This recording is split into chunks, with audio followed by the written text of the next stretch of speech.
بسم الله الرحمن الرحيم والصلاة والسلام على رسول الله وعلى آله وأصحابه أجمعين. مرحبا بكم من جديد في قناة الدعم التربوي لمادة علوم الحياة والأرض للسنة الثالثة ثانوي إعدادي مسلك دولي. إذن في هذا الشريط سنقوم بتصحيح المكون الثاني للامتحان الجهوي لهذه السنة. Deuxième partie, raisonnement scientifique et communication écrite et graphique, 12 points.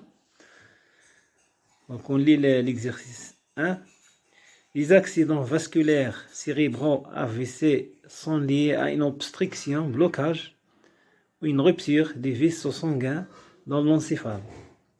Leurs conséquences sont plus ou moins graves selon la surface de la lésion et la zone de l'encéphale touchée. Pour expliquer l'effet des AVC sur l'activité nerveuse des patients, on propose les données suivantes.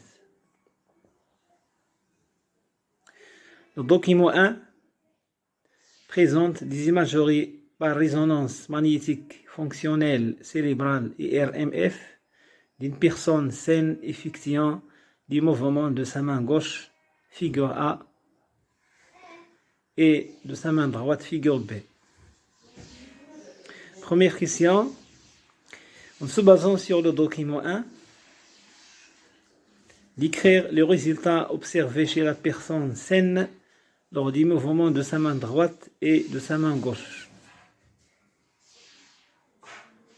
Pour la réponse,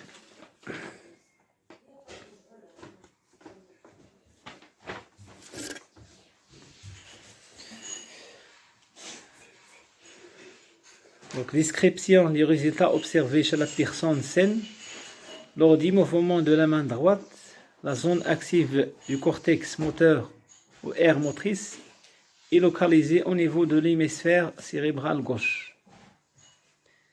Et lors du mouvement de la main gauche, la zone active du cortex moteur ou aire motrice. Pour la réponse de la question 1, la description du résultat observé chez la personne saine. Donc, lors du mouvement de la main droite, la zone active du cortex cérébral ou bien l'aire motrice est localisée au niveau de l'hémisphère cérébral gauche. Et lors du mouvement de la main gauche, la zone active du cortex moteur ou bien l'aire motrice est située au niveau de l'hémisphère droit. On passe à la question 2.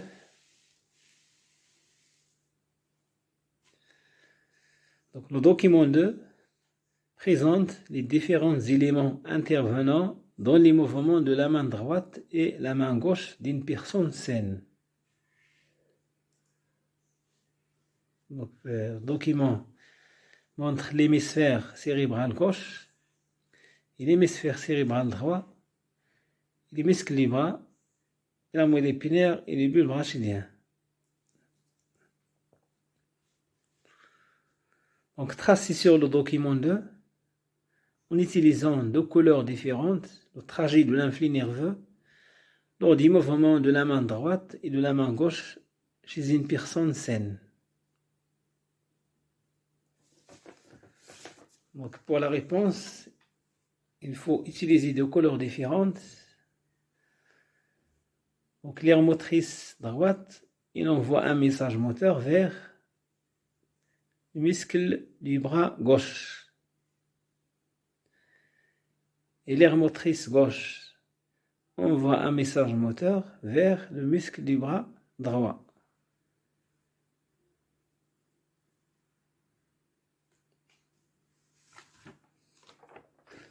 Passe à la question 3.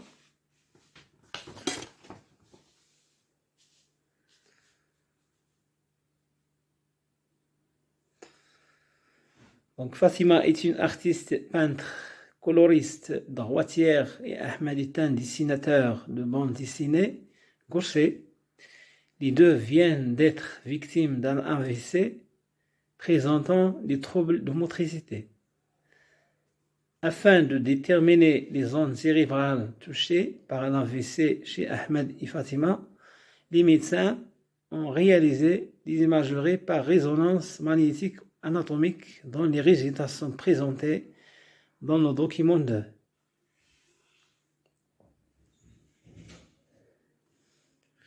Question 3. À partir du document 2, comparez les zones cérébrales touchées par l'AVC chez Ahmed et Fatima.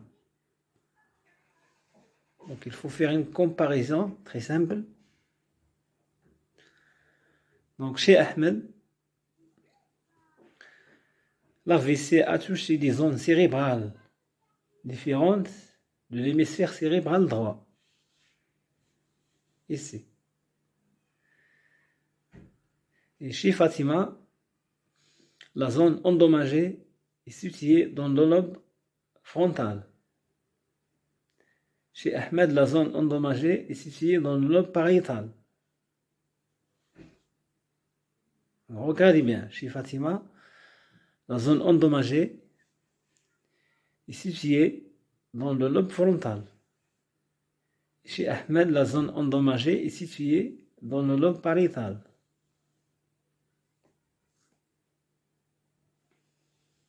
La question 4. D'après ce qui précède, déterminez si Ahmed et Fatima pourront continuer à exercer leur métier malgré leur AVC. Justifiez votre réponse. Donc pour la réponse de la question 4, Fatima pourrait continuer à exercer son métier. Justification, elle est droitière. Et l'AVC a touché une zone au niveau de son hémisphère droit, figuré sur le document 2, alors que le mouvement de la main droite est contrôlé par une zone dans l'hémisphère gauche, figuré sur le document 1. Ahmed ne pourrait continuer à exercer son métier. Justification, il est gaucher et l'AVC a touché une zone au niveau de son hémisphère droit, figuré sur le document 2, qui coïncide avec la zone de l'aire motrice contrôlant le mouvement de sa main gauche, figuré sur le document 1. Et c'est la fin de la vidéo. Merci pour votre attention.